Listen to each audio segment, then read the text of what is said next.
बहुत सुंदर। हम गाना भी सुनेंगे बाद में आपसे। ओवर टू यू शेषराज भाई। Thank you. नमस्ते दोस्तों, मेरा नाम शेषराज है और मैं एक शराबी हूँ। हाय शेषराज। भगवान की असीम हाय हाय। भगवान की असीम कृपा है, अल्कोहलिक्स अनोनिमस का साथ है, आप सभी भाइयों की मदद है। यही वजह है दोस्तों, आज भी मैं शराब के घूंट से दूर हूँ। एक अच्छी और संतुलित जिंदगी जीने की कोशिश कर रहा हूँ। सबसे पहले तो मैं बहुत बहुत आभारी हूँ pink city online group Jaipur का, जो आज मुझे उन्होंने अपना ग्रेटिट्यूड, अपना आभार प्रकट करने का मौका दिया। और जो विषय दिया है दोस्तों, मैं शो नहीं चलाता, उस पर मेरे जो भी अनुभव इन 18 सालों में रहे हैं, वो मैं आपके सामने में साझा करने की कोशिश करूंगा दोस्तों। दोस्तों, लगभग 15 साल का मेरा शराबी जीवन रहा। और मैं अपने आप को एक रॉक बॉटम अल्कोहलिक बोलता हूँ, क्योंकि बहुत ही बुरी तरीके से अल्कोहलिज्म को झेल कर मैं ये में आया था। लगभग सारे फ्रंट मेरी जिंदगी के तहस नहस हुए थे। आखिरी की परिस्थितियां भी अब मरता तब मरता ऐसी थी दोस्तों। शराबीपन क्या होता है और एक परिवार कैसे उससे प्रभावित रहता है, ये मैंने खुद भोगा था। क्योंकि मेरे पिताजी भी शराबी थे, और उनके शराबीपन से जो भी परिस्थितियां पैदा हुई थी, वो हम मैंने अच्छी तरीके से उसको कहीं तो भी महसूस किया था। मगर कॉलेज में जाने के बाद में मेरी जिंदगी में शराब आई। और मैंने सोचा भी नहीं था दोस्तों कि जो हाल मैंने अपने घर में अपने पिताजी का देखा था, या बाहर में भी और बहुत सारे लोगों का देखा था, वैसा ही हाल मेरा होगा, वैसी ही बर्बादी मेरी होगी, ये मैंने कभी उम्मीद भी नहीं किया था दोस्तों। एक आकर्षण के तहत मजे की खातिर मेरी जिंदगी में शराब आई, और वो धीरे धीरे धीरे धीरे बढ़ते ही चली गई। लोगों ने मुझे समझाने की कोशिश की, मगर मैं मानने को तैयार ही नहीं। एक आई एम डिफरेंट वाली फीलिंग जो थी, वो कहीं तो भी मेरे अंदर में पैदा हो चुकी थी। बचपन से ही मैं लोगों की तारीफें सुन सुन के बड़ा हुआ था। कहीं तो भी जिन परिस्थितियों में मैं बढ़ रहा था, मेरी पढ़ाई हो रही थी, भगवान की कृपा से थोड़ा मैं होशियार भी था उसमें, तो लोग बचपन से ही मेरी तारीफें करते थे। और कहीं तो भी मुझे लगता है कि वो जो तारीफें सुन सुन के बड़ा होना था, उसी ने कब मेरे अंदर में वो आई एम डिफरेंट वाली फीलिंग पैदा कर दी थी, कि मैं कुछ अलग हूँ, मैं बाकी लोगों से अलग हूँ।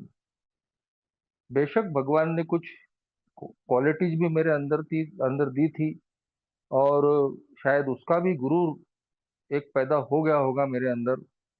क्योंकि मैं जैसे जैसे बड़ा हो रहा था, सोशली भी मैं एक्टिव था। घर में, बाहर में, पड़ोस में, रिश्तेदारी में, आसपास के एरिया में एक एक्टिव लड़का, एक अच्छा लड़का, इस तरीके की मेरी इमेज थी। अपने से बड़े लोगों में बैठना, प्रोग्राम्स में अपना हिस्सा लेना। तो इन चीजों की वजह से कहीं तो भी वो जो मैं कुछ अलग हूँ बाकी लोगों से, ये कब मेरे अंदर में भावना घर कर गई पता भी नहीं चला। और इसीलिए अपने घर में बर्बादी देखने के बाद में भी मेरी जिंदगी में जब शराब आई, और पहले तो छुप छुप के ही पीता था, कभी कभार किसी ने पिला दी तो पी लिए। क्योंकि उस समय तो शराब का शौक करने की हालत में भी मैं नहीं था। पढ़ाई शुरू थी, बेरोजगार था, अनमेरिड था, तो कोई पिला रहा है तो पी रहा हूँ। इस तरीके से मेरा वो शौक बढ़ा दोस्तों। मगर एक समय ऐसा है कि मैं उसका कैसे आदी बन गया पता भी नहीं चला। जिस दिन कोई पिलाने वाला नहीं मिल रहा है, तो फिर खाना नहीं हो रहा, रात को नींद नहीं आ रही। और फिर वो दिन भी आ गया कि जब मैंने हिम्मत करके खुद अकेले भी शराब पीना शुरू कर दिया। वो मेरे शराबी एडिक्शन का एक शुरुआत थी, ये समझते समझते देर हो चुकी थी। और फिर जब लोगों के सामने में शराब मेरी दिखने लगी, तो लोग मुझे समझाने लगे। पहले तो दोस्तों ने समझाया, जिनके साथ में मैं पढ़ाई करता था, बैठता था, कि तेरी शराब बढ़ रही है। मगर मैं उनको यही बोलता था कि यार, मेरा ऐसा नहीं है, मैं बाकी के लोगों के जैसा थोड़ी हूँ। वो ये तुलना करना, मैं बाकी लोगों के जैसा मैं ना उधार पीता हूँ, मैं ना कोई झगड़ा फसाद करता, ना मैं गाली गलौज करता, मेरे शराबीपन से किसी को कोई तकलीफ नहीं है।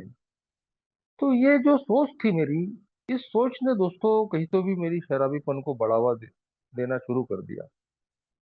धीरे धीरे शराब ऐसे बढ़ गई कि जो चीजें मैं लोगों के बारे में बोलता था, तो वही चीजें मेरे साथ में भी होने लग गई। मैं भी गिरने पड़ने लगा। कई बार मुंह पर रुमाल बांध कर मुझे 15-15 दिन घूमना पड़ता था। और बहाना यही होता था कि फिसल गया। कई बार मजाक भी उड़ाया जाता था मेरा कि यार, ऐसा कैसा इसका बाथरूम है कि ये बार बार फिसल जाता है। तो ये चीजें धीरे धीरे होने लगी। उधार नहीं पीता, आसपास में सब उधारियां होने लगी। कहीं तो भी अर्निंग लर्निंग में कर रहा था, तो जहां भी मैं जॉब करता था, वहां शराब के लिए थोड़ी बहुत हेरा फेरी करना मैंने शुरू कर दी। यानी मेरा व्यक्तिमत्व भी परिवर्तित हो रहा है। शराब मुझसे न जाने क्या क्या करवा रही है। मगर दोस्तों, मैं उनको मानने को ही तैयार नहीं था। वो सारी चीजें फिर मेरे साथ में होने लग गई, जो कभी मैंने लोगों के बारे में बोली थी। मैं कहीं तो भी मेरे घर में एक छोटा परिवार था मेरा, माँ और पिताजी। और पिताजी भी शराबी थे। तो मैंने ये महसूस किया कि जब तक शराब जिंदगी में नहीं थी, तो एक डर, एक सम्मानजनक डर था उनके प्रति मन में। और कभी मैं उनके मुंह पर नहीं आता था। लेकिन शराब के बाद में मेरी सारी भावनाओं के बांध ही टूट गए। जैसे कुछ रिजेंटमेंट, कुछ खुन्नस, कुछ गुस्सा पिताजी के प्रति जो मन में था, वो बिल्कुल शराब जिंदगी में आने के बाद में बिल्कुल बांध तोड़ने लग गया। और फिर धीरे धीरे मैं उनसे उलझने लगा, उनकी उनको अपमानित करने लगा। और फिर ये कैसे गाली गलौज में बदल गई। और मैं भी नशे में, वो भी नशे में, और एक बहुत बड़ी घटना मेरे साथ में एक दिन हो गई कि मैंने उन पर हाथ तक उठा दिया। और इसमें इन दो चक्की के पाटों में कहीं तो भी मेरी माँ पीस रही है, वो घर भी संभाल रही, हमको भी संभाल रही।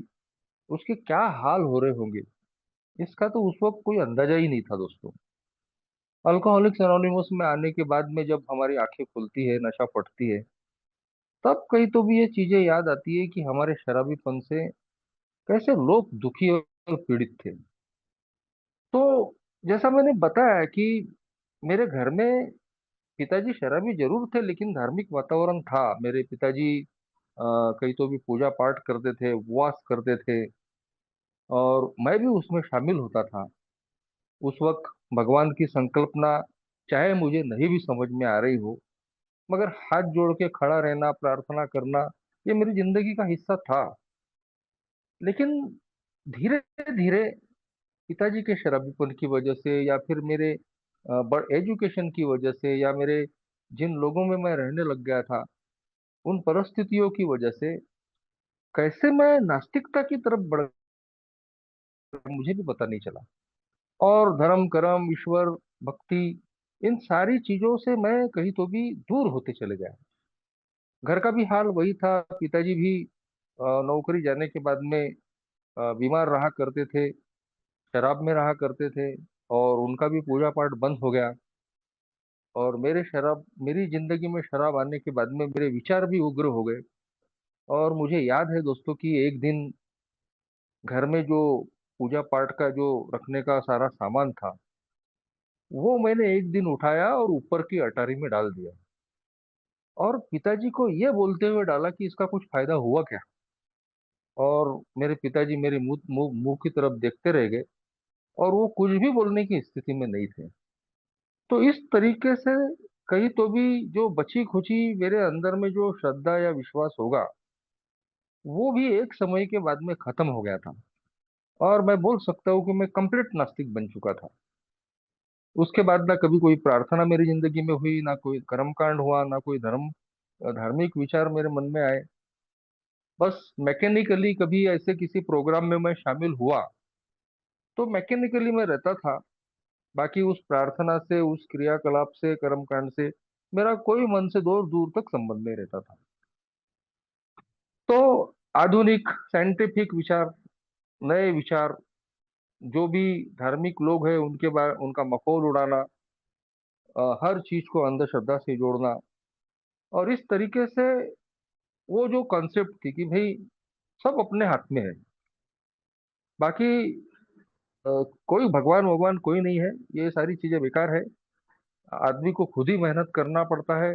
हम मेहनत करेंगे तभी हमको कुछ चीज हासिल होगी, और उसके अलावा और कुछ जिंदगी में होता नहीं। तो इसी सोच में कहीं तो भी मेरे अहंकार को बहुत ज्यादा हवा मिल गई। आई एम डिफरेंट वाली, मैं बाकी लोगों से अलग हूँ, ये तो फीलिंग थी, भावना थी।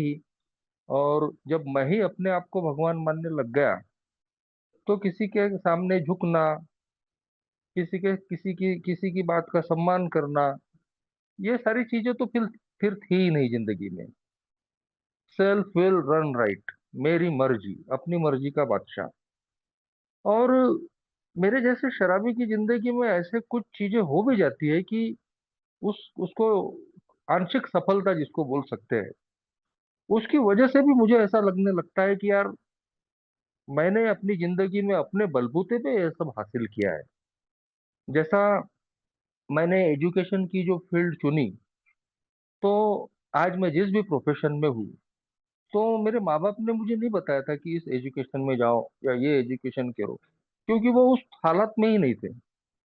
तो कहीं तो भी मेरी एजुकेशन जो लाइफ थी वो मैंने खुद चुनी। बहुत सारे अच्छे अच्छे मेरे अंदर में जो गुण थे उनको मैं खुद अपनी बदौलत डेवलप किया, ऐसा मुझे लगता है। मैं अच्छा गाना गाता था। बाद में मैं यंग एज में कविताएं करने लग गया, गजल लिखने लगा। शहर के एक अच्छे साहित्य मंच में मेरी उपस्थिति थी, रेडियो पे या और भी कई कवि सम्मेलनों में मेरी उपस्थिति रहती थी। तो काफी कम समय में मैंने एक अच्छा अपना नाम और रुतबा बनाया था, मान सम्मान कमाया था। तो मुझे ऐसा लगने लग गया था कि अपनी जिंदगी को मैंने खुद बनाया हूँ, और मैंने मेहनत की और मैंने हासिल किया। ये जो अहम था, कहीं तो भी ये यही अहम दोस्तों बाद में मेरी पूरे बर्बादी का सबब बन गया, कारण बन गया। क्योंकि जब हम किसी को मानते ही नहीं, जब हम अपने आप को ही भगवान मानने लग जाते हैं, अपने आप को ही सब कुछ मानने लग जाते हैं, तो फिर बचता ही क्या है। और फिर यही जो मेरी मर्जी वाली जो जिंदगी है, वो एक समय तो आता है कि सारे निर्णय हमारी जिंदगी के कहीं तो भी सही साबित नहीं होते। और सबसे बड़ा जो निर्णय मेरी जिंदगी का था, वो जो था शराब का सामना करना, शराब को अपनाना, वही मेरी सबसे बड़ी गलती थी।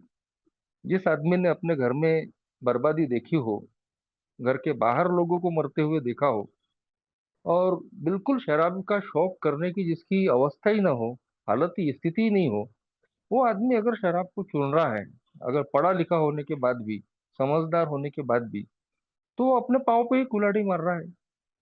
लेकिन मैं बाकी के लोगों से अलग हूँ, बाकी के लोगों के जैसा मेरा नहीं है। जो लोगों के साथ में हुआ वो मेरे साथ में नहीं हो सकता। बस इसी अहंकार ने दोस्तों मुझे बर्बाद कर दिया। धीरे धीरे शराब बढ़ते गई, मैं अपने गुरूर में उसको पीते गया। ऐसा नहीं था कि भगवान ने मुझे मौके नहीं दिए कि मैं संभल जाऊं। 2003 में तो जिंदगी का सबसे बड़ा टर्निंग पॉइंट रहा कि मैं बीमार गिर गया, टीबी हो गई, बिल्कुल हड्डियों का ढांचा बन गया। और देखने वाले बोलते थे कि ये ज्यादा दिन का मेहमान नहीं है। बिल्कुल 2400 घंटे के शराबीपन की वजह से मेरी हालत मरणावस्था में पहुंच गई थी। मगर दोस्तों ईश्वर की कृपा थी कि मैं उस भयंकर बीमारी से बचा। लगभग 11 महीने में बीमार रहा। मुझे बैसाखियां लग गई थी। बैसाखियों से मैंने चलना सीखा था। और खुद भी मैंने विचार किया था कि अब इसके बाद में मैं शराब नहीं पीऊंगा। मगर दोस्तों 11 महीने के बाद में मैं अपने काम धंधे पे लौटा, फिर एक बार शराब सामने में आ गई, और ना ना बोलते बोलते फिर दोबारा मैंने वो शराब अपनी जिंदगी में आने दी। और उसके बाद में तो दोस्तों कहीं तो भी बर्बादी बद से बदतर होने लग गई। हाथ पांव कांपना, चक्कर आके गिरना, हाथ पांव टेढ़े हो जाना, लोगों ने मेरा बहिष्कार कर दिए। वो जब उन्होंने देखा कि इसके घर की परिस्थितियां इतनी खराब है, और उसके बावजूद भी ये आदमी फिर दोबारा शराब की तरफ में गया मरते मरते बचने के बाद। तो एक शराबी आखिरी में जो बची खुची प्रेम और सहानुभूति होती है लोगों की, वो भी खो देता है, और लोग उसके मरने की कामना करने लग जाते हैं। तो मेरे पिताजी ने भी किसी को बोल दिया था कि अब ये मर भी गया तो अब हमको कोई लेना देना नहीं है। ये आखिरी की अवस्था एक शराबी की जिंदगी में आती है, जो मेरी जिंदगी में भी आई।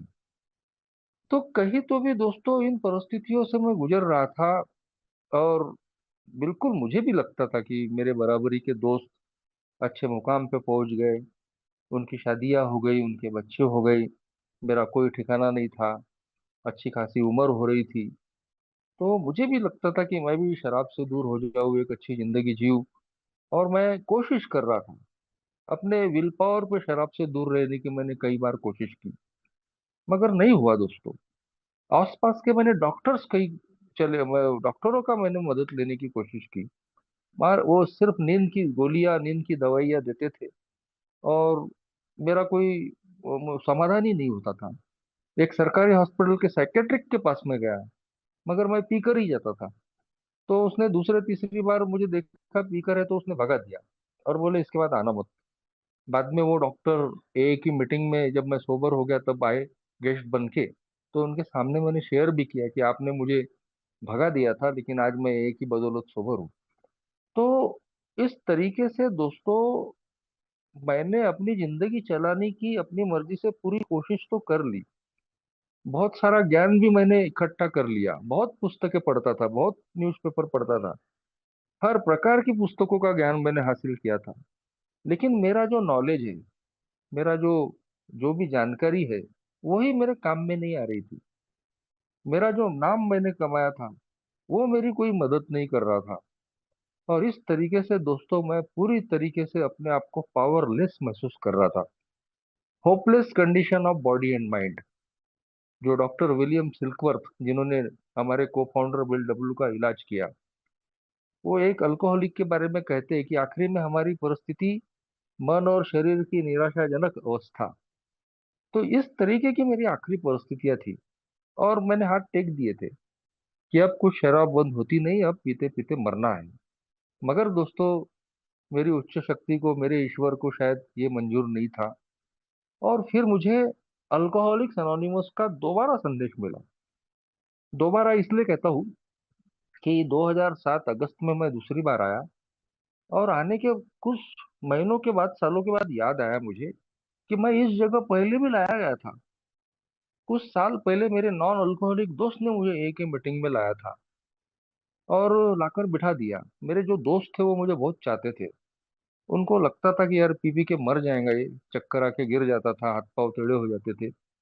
तो वही पता कर रहे थे। एक बार उन्होंने सरकारी हॉस्पिटल ले गए, और एक नॉन अल्कोहलिक दोस्त ने कहीं से एक का पता निकाला था, तो वो एक ही मीटिंग में लेके आया था। और मैं नशे में ही था, मुझे नहीं मालूम था कि ये एक ही मीटिंग है।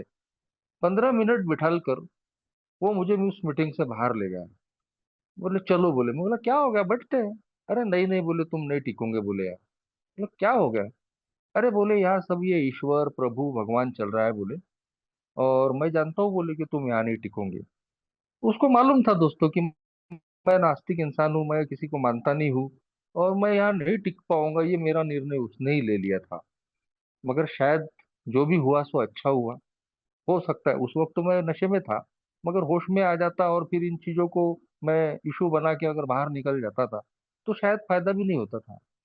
लेकिन जब दोबारा मैं ए में आया 2007 अगस्त में, तब तक दोस्तों मैंने घुटने टेक दिए थे। मेरे सारे जो जितने भी प्रयत्न थे, सब फेल हो चुके थे, और मैं अब खुद चाहता था कि मेरी शराब बंद हो जाए, मगर रास्ता नहीं मिल रहा था। लेकिन दूसरी बार जब मैं ए में आया तो मेरे ही अल्कोहलिक दोस्त ने, जो हम साथ में ही पिया करते थे, उसने मुझे ए का मैसेज दिया। और जब मैं उसका हाथ पकड़ के ए की मीटिंग में आया, तो वही चीजें चल रही थी मीटिंग में। कोई ईश्वर बोल रहा था, कोई प्रभु बोल रहा था, कोई गॉड बोल रहा था। लेकिन अब मैं कोई रिएक्शन नहीं दे रहा था कि नहीं नहीं मुझे ये पसंद नहीं है, नहीं नहीं मैं इसको नहीं मानूंगा। क्योंकि मैं जानता था दोस्तों कि अब बाहर की दुनिया में सारे रास्ते बंद हो चुके हैं।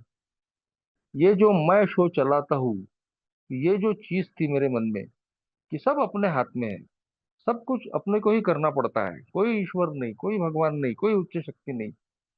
तो ये चीजें अब मेरे दिमाग में आई नहीं थी दोस्तों, क्योंकि मुझे मालूम था कि जान बचाने का अगर एकमात्र रास्ता है तो अब वो मेरे सामने में मौजूद है। यहाँ मैंने किंतु परंतु किया। यहाँ अगर मैंने अपना दिमाग लगाया, हमारी आम भाषा में एक ही मेंबर बहुत बढ़िया बोलते हैं कि एक ही मीटिंग में आप चप्पल पहन के आ सकते हो, मगर अपनी अकल जरा थोड़ा बाहर रख कर आना। और मेरे जैसा शराबी बहुत अकल होशियारी वाला रहता है, वो ए में आने के बाद में भी अकल होशियारी लगाता है। मुझे ये नहीं पसंद, मुझे वो नहीं पसंद। इन 18 सालों में मैंने ऐसे भी लोगों को देखा है कि जो ईश्वर के नाम से, भगवान के नाम से, या एक ही और चीजों के नाम से कई तो भी मुंह मोड़ के वापस चले गए, और वो आज दुनिया में नहीं है। अल्कोहलिक्स अनोनिमस का प्रोग्राम इतना फ्री है, इतना स्वतंत्र है, उसने मुझे आजादी दी कि ठीक है, अगर तुम दुनिया की समझ के ईश्वर को नहीं मानते हो तो कोई बात नहीं, तुम अपनी समझ के ईश्वर को मानो। अगर तुम ईश्वर शब्द को भी नहीं पसंद करते हो तो तुम उच्च शक्ति को मानो, हायर पावर को मानो। और ये जो लिबर्टी, ये जो आजादी मुझे दी गई थी दोस्तों, इसने मुझे यहाँ रोक दिया। एक तो एक ही मीटिंग में कोई ऐसा बंधन ही नहीं होता है कि भाई तुमको इसको मानना है या उसको मानना है। तो एक ही मीटिंग में आने के बाद में जो कभी मैं प्रार्थना नहीं करने वाला, ए में आने के बाद में मैं मैकेनिकली ही सही, यांत्रिक तरीके से ही सही, पर प्रार्थना करने लगा। और शुरू में जब मैं मीटिंग ज्वाइन की थी मैंने, तो बिल्कुल टाइम टू टाइम मीटिंग होती थी। 7 बजे, 7 से 8 हमारे यहाँ मीटिंग होती है। मैं 7 के पहले ही पहुंच जाता था और पूरी मीटिंग करता था। तो मीटिंग के पहले भी प्रार्थना, मीटिंग के बाद में भी प्रार्थना। और इसका क्या आध्यात्मिक असर हुआ कि मैं, मेरे जैसा जो शराबी 2400 घंटे शराब के नशे में रहने वाला, कैसे शराब से दूर होते चले गया पता भी नहीं चला दोस्तों। तो मैंने अल्कोहलिक्स अनोनिमस की इस मीटिंग को ही सबसे पहले अपनी उच्च शक्ति हायर पावर माना। मेरा जो ईश्वर है दोस्तों, मुझे इस मीटिंग में ही पहली पहली बार मुझे मिला। एक विश्वास पैदा हुआ कि नहीं, मैं अपनी बदौलत नहीं कर सकता, मैं इस दुनिया के शो को नहीं चला सकता, लेकिन मैं अपने उस उच्च शक्ति के मार्गदर्शन में उसकी मदद लेकर जरूर शराब से दूर होकर अच्छी जिंदगी जी सकता हूँ। तो मेरा जो खोई हुई जो श्रद्धा थी, वो सबसे पहले तो विश्वास बन के मेरी जिंदगी में आई। मैं बिलीव करने लगा कि नहीं यार, कई चीजों के मामले में मैं हतबल हूँ। सबसे पहले तो मैं शराब के सामने मैं हतबल हूँ। मैं अपनी बदौलत शराब से दूर नहीं रह सकता। और कहीं तो भी मेरा जो जीवन अनमैनेजेबल हो चुका है, उसको ठीक करना भी मेरे हाथ में नहीं है। मैंने बताया दोस्तों शुरू में कि मेरी शादी नहीं हुई थी, और मैं पीने के दिनों में भी कहीं तो भी शादी करने की तैयारियां करता था। मगर मेरे पहले ही मेरी खबर पहुंच जाती थी कि बहुत बड़ा शराबी है, और मैं पहले ही रिजेक्ट हो जाता था। तो ए में आने के पहले भी मैं अपनी जिंदगी को अपनी बदौलत ठीक करने की कोशिश कर रहा था, मगर वो ठीक नहीं हो पा रही थी। मैं अपना काम धंधा ठीक करने की कोशिश कर रहा था, मैं अपनी शादी हो जाए उसके लिए कोशिश कर रहा था। मेरे पे कुछ कर्जे थे, बहुत ज्यादा कर्जे नहीं थे, मगर जितने भी थे वो कहीं तो भी चुकता हो जाए, लोग मुझे अपना ले, ये मैं कोशिश कर रहा था। लेकिन वो मेरे सब हाथ में था ही नहीं दोस्तों। ना मेरी शराब बंद हो रही थी, ना मेरी लाइफ मैनेजेबल हो रही थी। और फिर अल्कोहलिक्स अनोनिमस की मीटिंग में आने के बाद में भी यही चीजें मैंने फिर अनुभव की। पहले तो अल्कोहलिज्म में भी की, और अब ए में आने के बाद में भी कहीं तो भी जब मैंने देखा कि मैं सिर्फ शराब के मामले में ही पावरलेस नहीं हूँ, मैं अपनी जिंदगी के और भी कई मामलों में पावरलेस हूँ। मेरे हाथ में कुछ नहीं है। मैं जैसा चाहता हूँ वैसा होता ही नहीं है। मैं सुबह उठता हूँ, शाम को सोता हूँ, इन दिन भरे में जितनी भी चीजें मैं सोचता हूँगा, तो उसमें कुछ चंद चीजें ही मेरे मन के हिसाब से होती है। बाकी मैं शराब के अलावा अपनी जिंदगी में बाकी चीजों के मामले में भी हतबल हूँ। पीपल, प्लेसेस, सिचुएशन आज भी मेरे कंट्रोल में नहीं है। तो ए में आने के बाद में शराब की दूरी तो मिल गई दोस्तों, लेकिन बहुत जल्दी मुझे सबक मिल गए कि अब मैं शराब के अलावा बाकी चीजों में भी अपनी समझ के ईश्वर को काम करने दूं। तो ए में आने के बाद में भी मेरी शादी की कोशिशें शुरू हो गई। 6-7 महीने ही हो गए थे और एक जगह मेरी एंगेजमेंट फिक्स हो गई। उस एंगेजमेंट की खबर मैं सारे रिश्तेदारों को देकर शाम को जब मैं घर पहुंचा, तो घर के लोगों ने बताया कि उन्होंने तो एंगेजमेंट कैंसिल कर दी। और दोस्तों मैं बिल्कुल खड़े खड़े कांपने लग गया था। 100% मैं शराब की तरफ जा सकता था, मगर ये क्या मिरेकल था पता नहीं, दारू के विचार नहीं है। मैं शाम को मीटिंग में गया, एक ओल्ड टाइमर से मैंने चर्चा की, और उन्होंने बोले तू जो चाहता है तुझे सब मिल जाएगा, पर तू सबसे पहले अपनी सोबराइटी की फिक्र कर। Sobriety come first. अगर तुम सोबर रहोगे तो धीरे धीरे सारी चीजें तुमको मिल जाएंगी, मगर तुम सोबर ही नहीं रहोगे तो जो है वो भी जाने वाला है। आज 18 साल के बाद में इन चीजों को याद करता हूँ दोस्तों, कि मैं अगर संयम नहीं रखता, मैं अगर समाधानी नहीं रहता, तो मेरी 18 साल पहले की सारी समस्याएं हल नहीं होती। मैं पी पी के ही मर जाता था। मगर थोड़ा सा संयम, थोड़ा सा समाधान, थोड़ा सा अपने ईश्वर पे भरोसा, इस प्रोग्राम पे भरोसा, और आज मैं बोल सकता हूँ कि 18 साल पहले मेरी जिंदगी में जितनी भी समस्याएं थी, आज सब हल हो चुकी है। इसका मतलब ये नहीं है कि आज कुछ समस्याएं नहीं है। बिल्कुल आज भी कुछ समस्या है, लेकिन एक भरोसा अभी पैदा हो गया है दोस्तों, एक विश्वास पैदा हो गया है कि यदि मेरी 18 साल पहले की समस्याएं अगर सब हल हो सकती है, तो आज कुछ समस्याएं हैं तो वो भी जरूर हल हो जाएंगी। यदि मैं जिस भी उच्च शक्ति को, ईश्वर को मानता हूँ, उस पर मैं पूरी श्रद्धा रखता हूँ, इस प्रोग्राम पे श्रद्धा रखता हूँ, तो मेरा कोई बुरा होने वाला नहीं है। इन 18 सालों में दोस्तों इन चीजों को आज मैंने अनुभव किया। तो ए में आने के बाद में भी मैं अपने मन की चलाने की कोशिश कर रहा था। सबसे पहले तो मेरी शादी हो जाए, मेरा काम धंधा ठीक हो जाए, लोग मुझे अपना ले, मेरे कर्जे चुकता हो जाए। मगर मैं खुद अपने हाथ पांव चलाने की कोशिश कर रहा था, उसके बावजूद सफलता नहीं मिल रही थी। एक इंसिडेंट तो ऐसा है कि मुझे 2 साल हो गए थे ए में। मैं 2 साल से ए में आ रहा था, 2 साल से सोबर था। और फिर कोई लड़की देख ली, और उनके घर के लोग मेरी इंक्वायरी करने के लिए आने वाले थे, और 1 महीना हो गया वो आए नहीं। तो जो बीच का आदमी था, मैंने उसको पूछा कि वो लोग आए नहीं। तो वो मुझ पे चिढ़ गया, बोला तूने ऐसा क्यों किया? तो मैंने बोला मैंने क्या किया? तो बोले वो तो इंक्वायरी करने आए थे बोले, और पता चला बोले तुम तो पी के पड़े थे। और दोस्तों मैं लगभग 2 साल से ए में था, 2 साल से मैं शराब से दूर था, मगर उसके बावजूद भी लोगों का मेरी तरफ देखने का जो दृष्टिकोण है वो बदला नहीं था। मगर दोस्तों शराब पीने के बिल्कुल ख्याल नहीं आए, लेकिन हाँ फ्रस्ट्रेशन आया। यार मैं 2 साल से ए में हूँ, दारू से मैं दूर हूँ, उसके बावजूद भी लोग मेरे बारे में इस तरीके से बात कर रहे। लेकिन वो जो चीज थी दोस्तों, उसने मुझे तीसरे कदम पे ला दिया। और दोस्तों कहीं तो भी मैंने अपनी जिंदगी में पहली बार ए में आने के बाद अपना तीसरा कदम ले लिया, कि अपना मन और जीवन अपनी समझ के ईश्वर को सौंप दो, क्योंकि ये चीजें मेरे हाथ में नहीं है। और सही में दोस्तों, चाहे फ्रस्ट्रेट होके ही सही, मजबूरी में ही सही, कहते हैं एक एक कदम या तो स्वेच्छा से ले लो, नहीं तो फिर एक दिन ऐसा आएगा कि मजबूरी में लेना पड़ेगा। और कई बार हम लोग मजबूरी में ही कदम लेते हैं, नहीं तो फिर तो हम शराब से दूर है उसमें ही खुश रहते हैं। कई बार हमारे जो कदम जब हम लेते हैं, तो ऐसी कोई मजबूरी आ ही जाती है कि तब हमको कहीं तो भी वो कदमों पे काम करना ही पड़ता है। तो मेरी जिंदगी में भी जो तीसरा कदम मैंने लिया, तो वो दोस्तों मजबूरी में ही लिया, क्योंकि अब उसके अलावा मेरे पास में कोई चारा ही नहीं था। एक जो गुरूर था, जो घमंड था, आई एम डिफरेंट, मैं बाकी लोगों से अलग हूँ, अपनी जिंदगी का मैं ही मालिक हूँ, इस दुनिया को मैं चला रहा हूँ, तो ये कहीं तो भी अहंकार जो है वो कहीं तो भी टूट के बिखर गया। हमारा प्रोग्राम ही ईगो डिप्लेशन का प्रोग्राम बोलते हैं।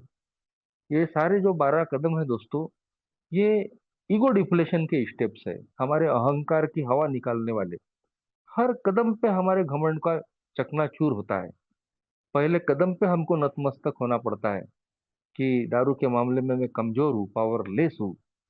दूसरे कदम पे कहीं तो भी इस बात को कबूल करना पड़ता है कि मेरी शराबियत का इलाज मैं खुद नहीं, कहीं तो भी मेरे से पावरफुल ताकत है, उसको मानना पड़ेगा। वैसे ही तीसरा कदम में आखिर मुझे इस बात को स्वीकार करना ही पड़ा कि मैं ये दुनिया नहीं चला रहा, मैं दुनिया का भगवान नहीं हूँ। और इसीलिए सब कुछ मेरे कंट्रोल में नहीं है। मैं जैसा चाहता हूँ वैसा होने वाला नहीं है, और ना कभी हो सकता है। ना मैं लोगों को बदल सकता हूँ, ना मैं परिस्थितियों को बदल सकता हूँ, ना मैं चीजों को बदल सकता हूँ।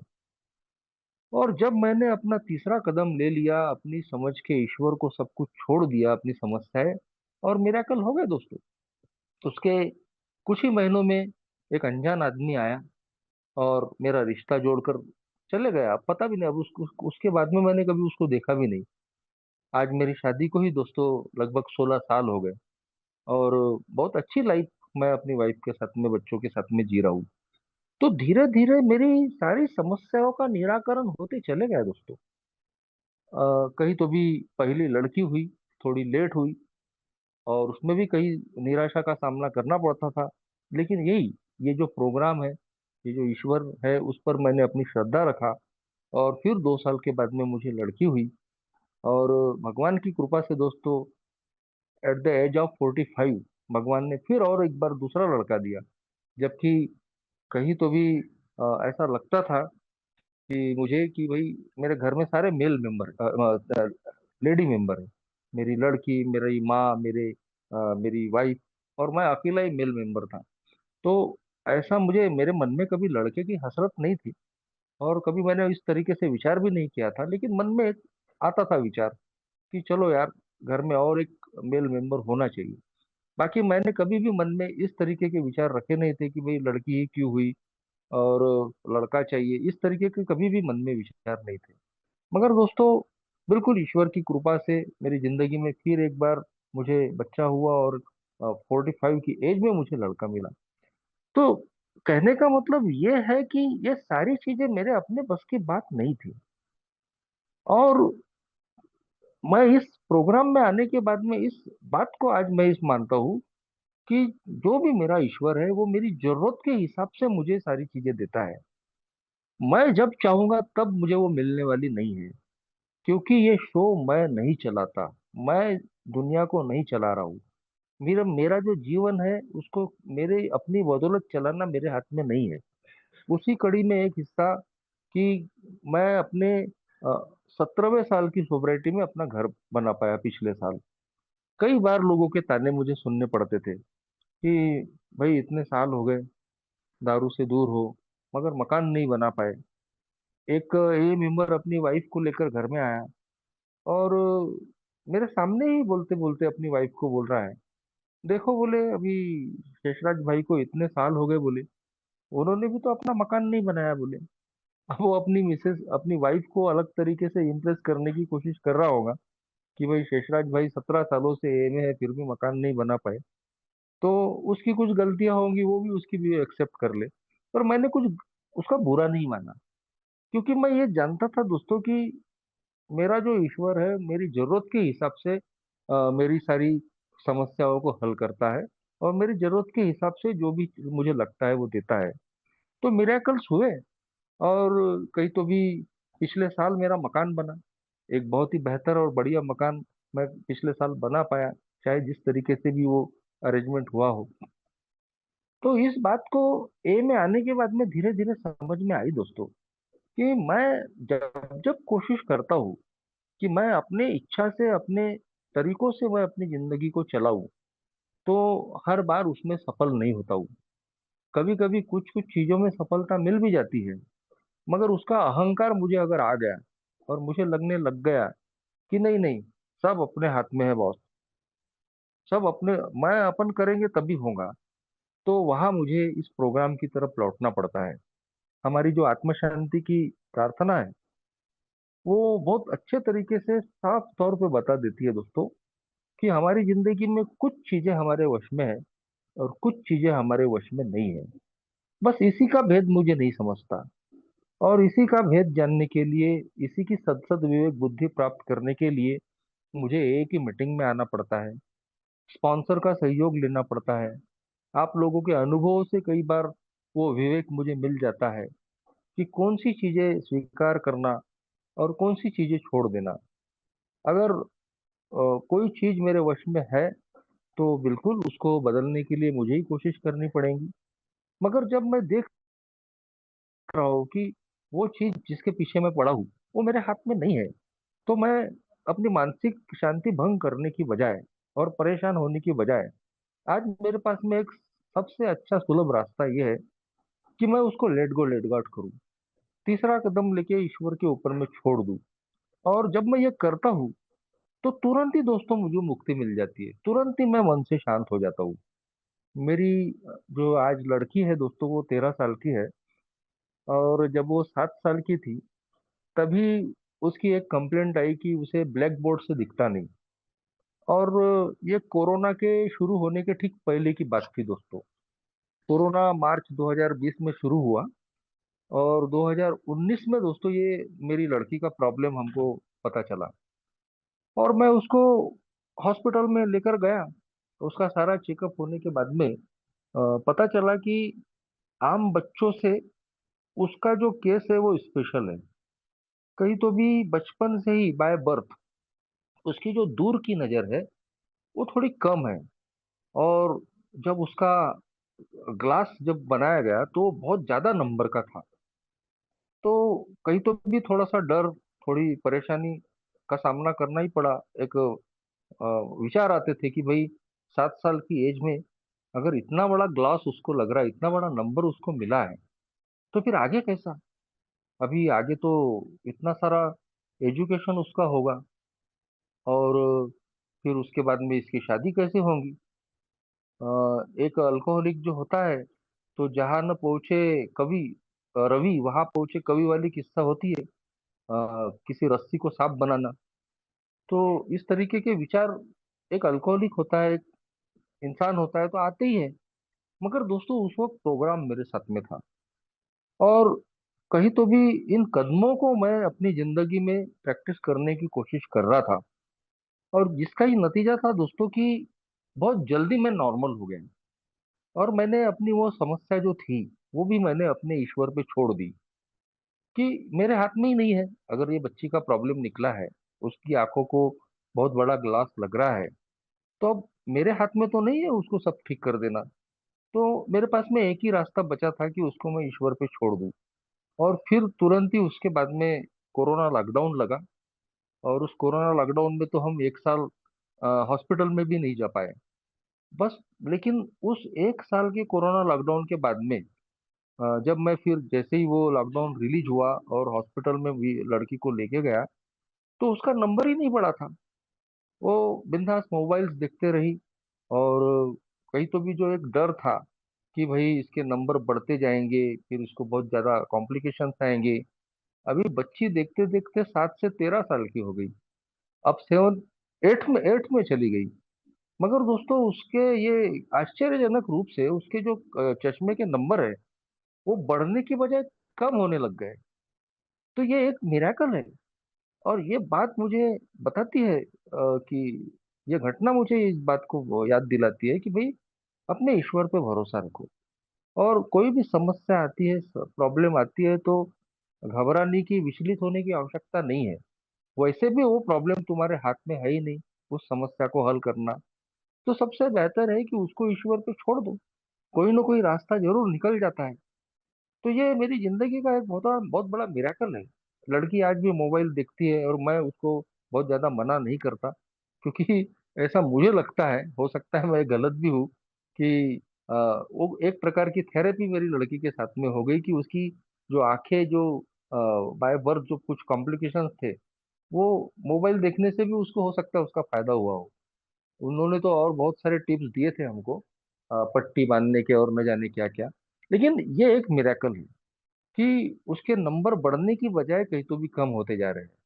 और ये समस्या भी अब मैं हम हमारे घर में कभी इस बारे में अब चर्चा भी नहीं होती, और ना कभी हम इसका डर भी पालते हैं। एक और दूसरा उदाहरण मेरी जिंदगी का और इसी तरीके का रहा दोस्तों, कि जब मेरा जो फेथ था, मेरे जैसे नास्तिक इंसान का फेथ, वो अपनी उच्च शक्ति अपने ईश्वर पे बढ़ गया।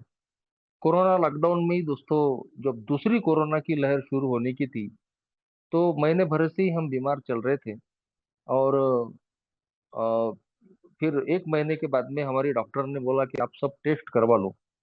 और जब हमने सबने टेस्ट किया, तो सबसे पहले मैं पॉजिटिव निकला।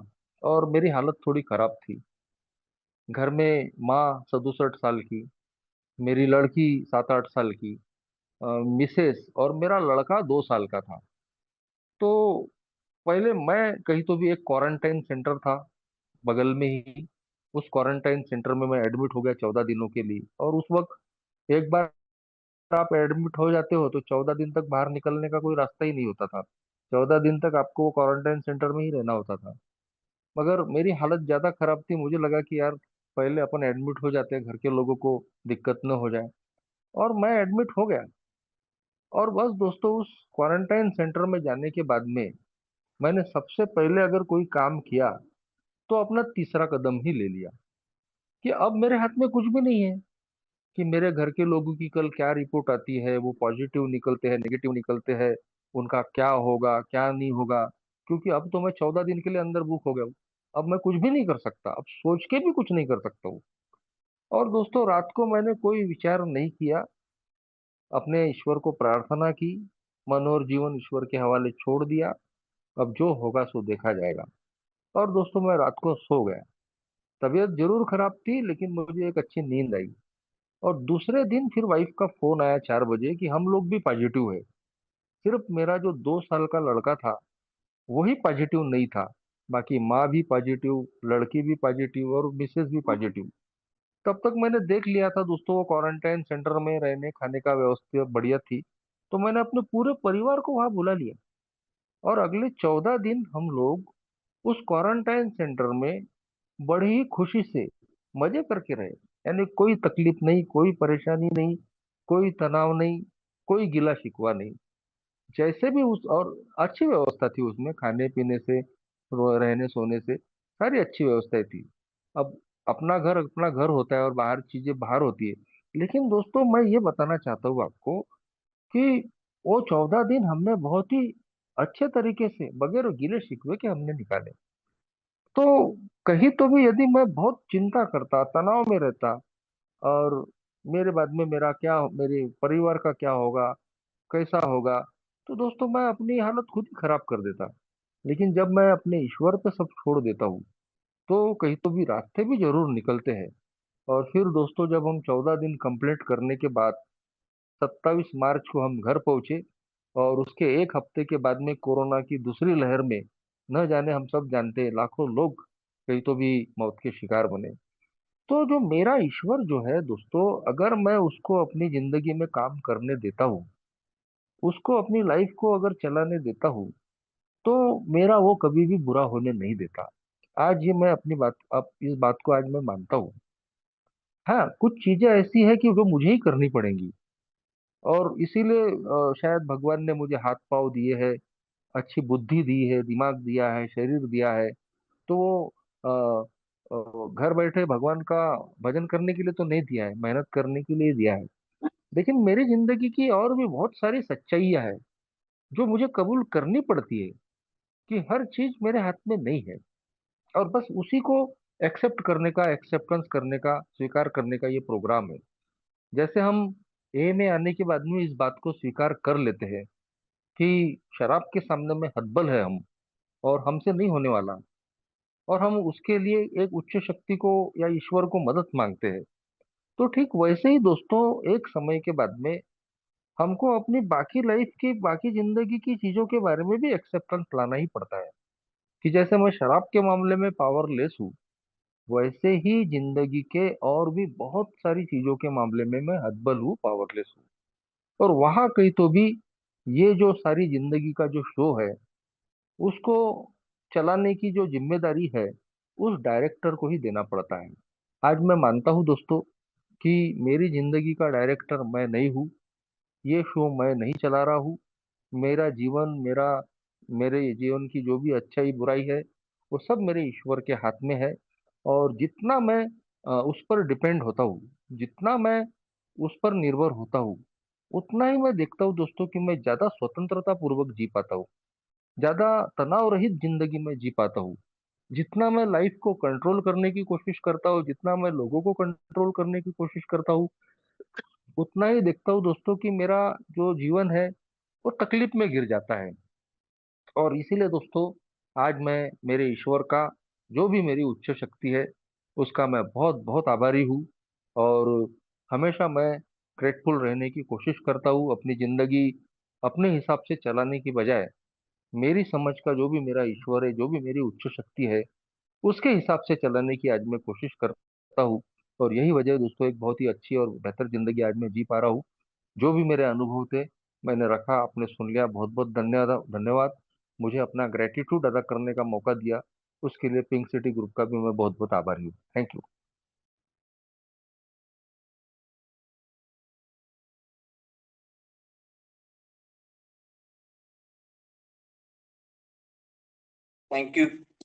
थैंक यू शेषराज भाई, thank you for a wonderful sharing.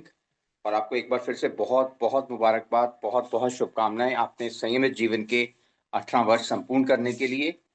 और सच में जब कभी मैं ईश्वर बनने की कोशिश करता हूँ, जब मैं शो चलाने की कोशिश करता हूँ, तो मुंह की खानी पड़ती है। तो इसलिए लेट गो लेट गॉड। और आपने अपने बहुत ही सुंदर अनुभव हमारे साथ साझे किए। Thank you very much. So दोस्तों, ये थे हमारे आज के बर्थडे बॉय और आज के हमारे स्पीकर शेषराज भाई। आज का विषय है मैं ये शो नहीं चलाता और आभार।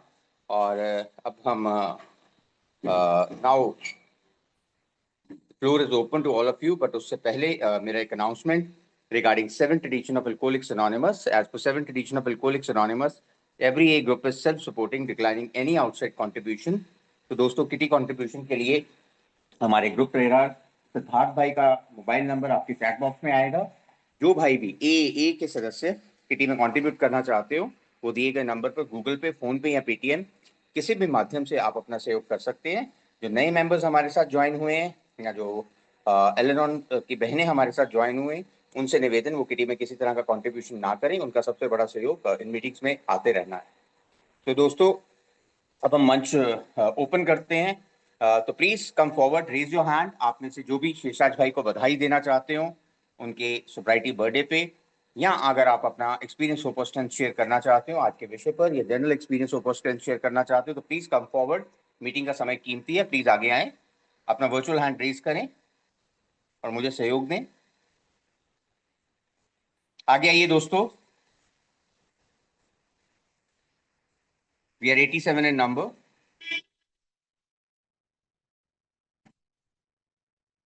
मीटिंग का समय कीमती है।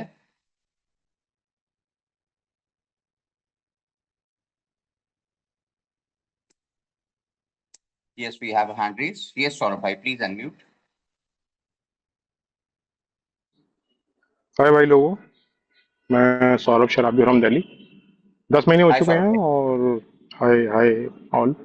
10 महीने हो चुके हैं और एक बार रिलैप्स से 8 महीने के बाद, और सभी चीज़ों से जूझ रहा हूँ, चाहे वो ऑफिस हो, चाहे वो घर हो, चाहे वो मैं हूँ। तो फिजिकल स्वास्थ्य, मानसिक स्वास्थ्य और फैमिली के साथ में ट्यूनिंग बनाने की कोशिश कर रहा हूँ, चीज़ों को छोड़ रहा हूँ, स्वीकार कर रहा हूँ। और जॉब के फ्रंट पे भी बहुत सारे डर थे, जो कि भाई ने कहा था कि डरने से तो कुछ नहीं होगा, अभी लास्ट शेयरिंग थी। तो हाँ, वही जॉब के फ्रंट पे भी डर लगता है, उससे नींद भी डिस्टर्ब हो रही है, और काफ़ी मनोचिकित्सक का इलाज भी ले रहा हूँ। पिछले 21 दिन लिया था तो कुछ फ़ायदा नहीं हुआ। अभी भी दोबारा ले रहा हूँ 3 हफ्ते के लिए, देख रहा हूँ, मतलब मेडिकल सपोर्ट भी ले रहा हूँ ड्यू टू के जॉब चलाना है भाई। लेकिन अभी तो सब कुछ बिखरा हुआ सा लगता है, चाहे वो परिवार हो, चाहे वो जॉब हो। बीते समय पे शायद नहीं लगता था क्योंकि ध्यान नहीं जाता था, प्रेजेंट में रहते थे और कोई वरी नहीं करते थे, बस पी कर सो जाते थे बेहोश होके। चाहे वो 2 कैन 3 कैन, बहुत ज़्यादा नहीं पीता था, लेकिन वो भी ज़्यादा थी, अनलिमिटेड मीन्स बैलेंस में नहीं हो पा रहा था। सोशल ड्रिंकर नहीं था, रोज वाली बात थी। सोशल ड्रिंकर होता तो कोई प्रॉब्लम नहीं होती। और अनियमितताओं पे ध्यान जा रहा है, जो करेक्टर डिफेक्ट्स है, जैसे कि बहुत ज़्यादा पानी पीना, उससे सोडियम भी कम आता है, हो जाता है। अब मसाला तो अब चल ही रहा है, निकोटिन, और ये बंद हो गई है। बस एक ही चीज़ खत्म हुई है अभी, लस्ट भी थोड़ी थोड़ी कम हो गई है, बंद सी हो गई है। और ये आपके यही सब चीज़ें थी शुरुआत से ही, बचपन से ही। वो आज रियलाइज़ हो रही है कि भाई लस्ट भी था और डर भी था और पानी ज़्यादा पीने की आदत थी और मसाला भी था, सिगरेट भी थी उस समय। तो सिगरेट तो मैंने 2020 में बंद कर दी थी और 2017 में मैंने ये बियर चालू कर दी थी। तो सभी चीज़ों का रियलाइजेशन अब हो रहा है, बट लेट तो नहीं हुआ है। खैर थोड़ा हल्का सा वीक भी हो गया हूँ, हालांकि रिपोर्ट सारी नॉर्मल है, बट शायद अभी अभी स्थिरता की ज़रूरत है। तो इसलिए प्रोग्राम की मीटिंग ज्वाइन करता हूँ और भी बहुत सारी चीज़ें करनी है। मतलब एक्शन मेरे ऊपर आता है, इसलिए चुपचाप सुनता रहता हूँ, बोलता नहीं हूँ, क्योंकि मुझे लगता है मेरे अंदर कमी है। मैं एक्शन नहीं कर रहा हूँ कुछ भी अपने प्रोग्राम्स के लिए, अपनी संस्था के लिए। तो थैंक यू भाइयों। मैंने ये मतलब एक टर्म्स यूज़ कर सकता हूँ, नहीं एंग्जाइटी, डिप्रेशन, ओवर थिंकिंग, ये सब चीज़ चल ही रही है, बट ये कि छोड़ना ही उनका उपाय है, अदरवाइज तो अपने आप को बीमार करने वाली बात है। मैंने कहा आप लोगों ने सुना और कोई भाई मेरे इस बातों से कुछ सजेशन दे सकें, आगे बढ़ने का मौका दे सकें, मोटिवेट कर सकें इन्हीं चीज़ों के साथ में, तो बेहतर होगा। धन्यवाद भैया। थैंक यू सौरभ भाई, थैंक यू। प्लीज झुंड में रहें, मेंबर्स के टच में रहें। Definitely it works if I let it work. मुझे ईमानदार रहना है, मुझे मदद मांगनी है। जहाँ कहीं भी मुझे प्रॉब्लम आ रही है, please be in a hurt. Thank you. जी भवानी भाई। जी धन्यवाद। नमस्कार, मैं भवन सरागी। आवाज आ रही गुरु भाई? बिल्कुल आ रही है। धन्यवाद। सभी भाई को नमस्कार, मैं भवन सरागी। चैतन्य का सेवन सुनने काफी अच्छा लगा। चैतन्य में मेरा थोड़ा सा एक क्वेश्चन था यार। बोलते ना, शराबी जीवन मेरे लाइफ में काफी उतार चढ़ाव आया था। आज 5 साल हो गए ए में आने के बाद। उतार चढ़ाव बहुत हो गया था, लेकिन बोलते हैं ओवर होने के बाद जो घर में जो क्वेश्चन आता है। मैंने घर में यार दारू छोड़ के बैठा हुआ आज 28 दिन हो गया, दारू छोड़ा हुआ है। लेकिन जो घर का जो मेंबर लोग जो बोलते हैं ना, दारू छोड़ के मेरे ऊपर कोई ऐसा नहीं किया, उसको मैं क्या जवाब दूं? जैसे वो मुझे बताना चाहता है भाई। जैसे मैंने दारू छोड़ने के बाद वो लोग सामने वाला क्वेश्चन करते हैं कि तूने दारू छोड़ के तो मेरे ऊपर एहसान किया, वो चीज बोलते हैं। तो उसके लिए मैं क्या जवाब दूं सोबर होने के लिए? बताएंगे चैतर जी?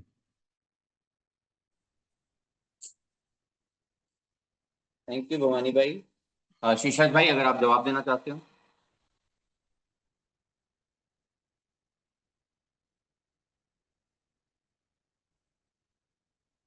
शीर्षद भाई।